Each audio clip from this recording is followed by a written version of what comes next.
guys, welcome to Nika's Bookshelf. Today I'm going to be talking to you guys about Room by Emma Donoghue. Can I see that? Yeah. Okay. So this book is told in first person by a little boy named Jack. He's 5 years old, and that's one of the things I like about Room so much. It's told by an unlikely, what is the word for that?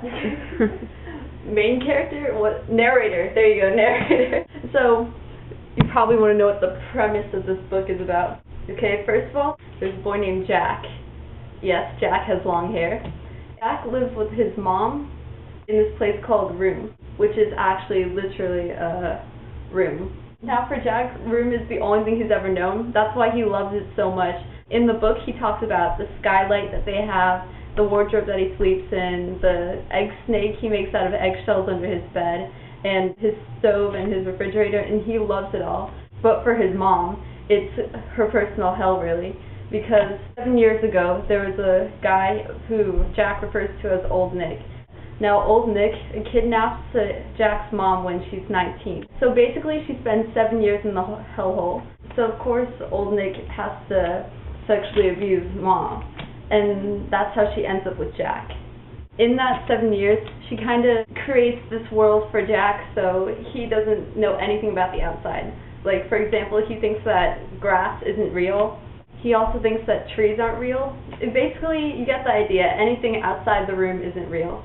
And soon Jack starts wondering, and he becomes curious to why these things aren't real, and he starts asking uncomfortable questions that basically leads to the destruction of the perfect world that his mom set up for him. And soon his mom realizes that she needs to get out of there sometime or bad things will happen. I don't want to ruin the whole story for you, but that's pretty much how the story takes off from there. The way it's written is very interesting because, as I mentioned before, that it was written in the point of view of a little 5-year-old. But the thing I don't get, though, for this book is that if it's from a 5-year-old's point of view, this little boy has to be extremely smart or something, because there's some really big words in here. And also, the boy's point of view from the world is very interesting because he questions stuff that you really think about because you do it yourself. I don't know, it just opens up your mind to the world a little bit.